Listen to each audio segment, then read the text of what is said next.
Big up à tous les leaders et bienvenue dans le processus. C'est Cédric Tiwa pour vous aider à tracer la voie d'un meilleur lendemain. Aujourd'hui, nous allons parler des obstacles. Thomas Edison définit les obstacles comme ces choses affreuses que l'on voit lorsque l'on détourne le regard de l'objectif. Eh bien, cela arrive pour deux raisons. 1. Vous ne le voulez pas assez. 2. Vous êtes capable de vous contenter du peu que vous ayez déjà. Je vais vous conter deux petites histoires. Je pense que d'ici la fin, vous comprendrez pourquoi vous stagnez depuis longtemps. La première est celle d'un jeune homme qui veut gagner beaucoup d'argent. Il est allé voir un gourou et il a dit au gourou, je vais être au même niveau que vous. Le gourou lui a répondu, si tu veux être au même niveau que moi, alors retrouve-moi demain à la plage à 4 heures du mat. Le jeune homme dit, la plage? Je veux gagner de l'argent, je ne veux pas apprendre à nager. Mais le gourou lui répète, si tu veux être au même niveau que moi, retrouve-moi demain à 4 heures du mat. Donc le lendemain, le jeune homme est là, il est 4 heures. Il est chaud bouillant. Il est en costard, mais il aurait dû prendre un shot. Et là, le vieux homme lui prend sa main et lui dit, je parie que tu vas avoir du succès. Le jeune homme répond, terriblement. Donc, ils avancent dans l'eau. Et lorsqu'ils progressent dans l'eau, écoutez ça. L'eau le monte jusqu'à la taille. Et là, le jeune homme se dit, ce mec est taré. Mon rêve, c'est de gagner de l'argent, pas de devenir maître nageur. Je veux faire de l'argent. Et le gourou lui dit, viens un peu plus loin. Et le jeune homme s'approche jusqu'à ce que l'eau lui monte la hauteur des épaules. Et là, il se dit, ce mec est vraiment taré en fait. Il gagne peut-être de l'argent, mais ce mec est taré. Et le gourou lui redit, viens un peu plus loin. Et là, le jeune homme se dit, moi je vais me casser d'ici en courant. C'est quoi ce malade? Et le gourou s'exclame, je pensais que tu voulais réussir. Et le jeune homme répond, oui, je le veux. Alors, le jeune homme s'approche innocemment. Et à ce moment-là, le vieux l'attrape, prend sa tête, le fout sous l'eau. Et le jeune homme se débat et se débat. Mais le vieux continue de le tenir sous l'eau. Et juste avant qu'il ne s'évanouisse, il le sort. Et il lui dit, j'ai une question pour toi. Essaye de répondre à la question en même temps que lui. Quand tu étais sous l'eau, qu'est-ce que tu voulais faire? Le jeune homme a répondu, la seule chose que je voulais faire, c'était respirer. Alors le gourou lui dit, quand tu voudras réussir, autant que tu as voulu respirer quand tu étais sous l'eau, à ce moment-là tu réussiras. Alors dis-moi, à quel point tu veux cet enfant? À quel point tu veux ce mariage? À quel point tu veux ce boulot? À quel point tu veux sortir de cette relation? À quel point tu veux être en couple? À quel point tu veux réussir cet examen? À quel point tu veux signer ce contrat? À quel point tu veux lancer ce projet? En vérité, je pense que tu ne le veux pas tant que ça. Tu dis avoir touché le fond? Non. Je pense que ta vie te satisfait déjà largement. Alors cesse de verser les larmes de crocodile et de faire semblant de prier tous les jours, comme si tu voulais attirer l'attention de ton créateur. Parce que quand ce jeune homme était sous l'eau, la seule chose qu'il voulait faire, c'était respirer. Il n'avait plus d'intérêt pour aucun match de football, plus d'intérêt pour ce qui se passe à la télévision, plus d'intérêt pour le commérage, plus d'intérêt pour les réseaux sociaux, plus d'intérêt pour sortir fêter quoi que ce soit, plus d'intérêt pour l'alcool, plus d'intérêt pour les relations d'un soir, plus d'intérêt pour les critiques, plus d'intérêt pour les moqueries, plus d'intérêt pour les stupéfiants. Il se débattait avec un seul objectif, obtenir de l'air. Il ne dépensait plus son énergie pour des choses sans intérêt. Il donnait tout ce qu'il avait pour le même but. Et toi, quel est le tien? Tu y penses combien de fois par jour? Et tu prétends avoir tout essayé. Tu passes ta vie à faire les mêmes choses en espérant d'obtenir des résultats différents. Quand on essaie de te remonter, tu demandes pourquoi ta vie est si difficile, qu'est-ce que tu as fait de mal? Eh bien, tu n'as rien fait. C'est ça le problème. Lève-toi et passe à l'action. Ne t'inquiète pas pour ceux que tu vas blesser sur le chemin du succès. Seuls les vrais resteront. Le chemin du succès est un tamis qui sépare le vrai du faux.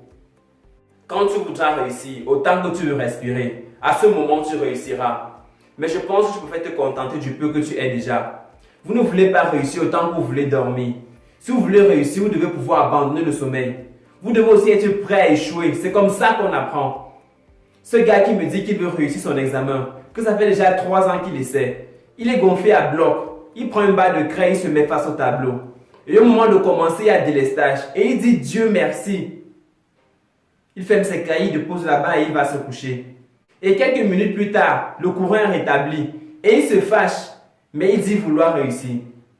Tu as un projet sur lequel tu dois travailler. Au lieu de donner à fond, tu lances plutôt une série. Et tu dis juste un épisode et je commence. Quand l'épisode finit, tu dis juste un de plus. Et tu finis par dormir devant ton écran. Je ne sais pas ce que tu essaies d'obtenir depuis des années, mais je sais une chose, tu n'as pas encore fait ce qu'il faut pour l'obtenir. Tu dois être prêt à sacrifier qui tu es pour qui tu deviendras. Tous les hommes ont été créés égaux, mais certains d'entre eux s'entraînent plus dur pendant la pré-saison. Exact. Quand toi tu es en congé, les premiers eux continuent de charbonner. Et tu crois pouvoir rattraper l'écart en travaillant de 22h à 6h tous les jours. Je suis désolé l'ami, ils ont déjà 5 ans d'avance sur toi. Cesse de travailler dur, travaille intelligemment. Éteins ce téléphone, range-le et va travailler. Non. Attends que la vidéo soit terminée, le meilleur est à venir. Vous devez avoir le courage d'agir extérieurement sur ce que vous voyez intérieurement. Ou est-ce que vous mourrez en rêveur? Est-ce que vous mourrez au bord et à la limite et dans le pays du j'aurais pu, j'aurais fait ou j'aurais dû? La main forte gouverne les rênes. Avez-vous le courage? Je vais vous lâcher quelque chose que j'ai reçu du pasteur T.D. Jakes. Ça demande du courage de réussir. C'est bien plus facile de ne pas réussir. La misère a toujours l'accompagné. Le succès apporte du mépris. Si vous ne voulez pas faire de vagues, alors soyez médiocre, soyez normal et intégrez-vous. Et si vous êtes plus préoccupé par les gens que vous ne l'êtes par Dieu, alors neutralisez absolument tout ce qu'il a mis en vous et accordez-vous juste à tout le monde. Habillez-vous comme eux, marchez comme eux, parlez comme eux, agissez comme eux, pensez comme ils pensent, allez là où ils vont, faites ce qu'ils font. Et lorsque vous aurez neutralisé votre caractère unique, vous n'aurez plus besoin de courage. Ça demande du courage d'être différent. Ça demande du courage d'aller là où vous n'êtes jamais allé avant. Ça demande du courage de vous amener en dehors du bar. Ça demande du courage de jeter cette cigarette. Ça demande du courage de pardonner à ceux qui vous ont fait souffrir. Ça demande du courage de gagner. Les gens ne parlent pas des gens qui ne gagnent pas. Si vous gagnez, ils vont parler de vous. Avez-vous le courage de vous tenir là? Et même que la tempête continue de se lever, et même que les gens continuent de vous rabaisser, vous vous tenez droit et dites, je suis allé trop loin pour me retourner, car je sais d'où je viens. Je vais vous rappeler quelque chose. Ça demande du courage d'être exceptionnel. Ça demande du courage d'être sage. Ça demande du courage d'être riche. Ça demande du courage d'être éduqué. Ça demande du courage d'être instruit. Et je me demande juste, dans cette société faible, édulcorée, médiocre dans laquelle nous vivons aujourd'hui, dans ce monde de télé-réalité dans lequel nous vivons aujourd'hui, je me demande s'il reste encore quelqu'un qui a le courage de dire, après tout ce que j'ai traversé, après tout ce que mes ancêtres ont traversé, après tout ce que mes parents ont traversé, on n'a pas traversé tout ça juste pour s'accorder à la normalité, juste pour s'accorder à la faiblesse. J'ai le courage de poursuivre mes rêves. Je ne vais pas vous conter notre histoire, ce sera peut-être pour le prochain épisode. Souvenez-vous que les obstacles sont ces choses affreuses que l'on voit lorsque l'on détourne le regard de l'objectif. Vous devez avoir le courage de regarder à vos rêves et non aux obstacles. Si vous avez aimé la vidéo, likez-la. Partagez-la avec une personne au moins. Ça fait toujours plaisir de savoir qu'on apporte la valeur à la vie de quelqu'un. Abonne-toi si ce n'est déjà fait et suis-nous dans le processus. Force à toi. Et plus que toute autre chose, affronte tes peurs. C'était Cédric Tiwa pour vous aider à tracer la voie d'un mieux lendemain. Le prochain épisode parlera des meilleurs conseils de Paulo Coelho. Celui que je préfère est le suivant. Apprenez à prendre vos décisions par vous-même.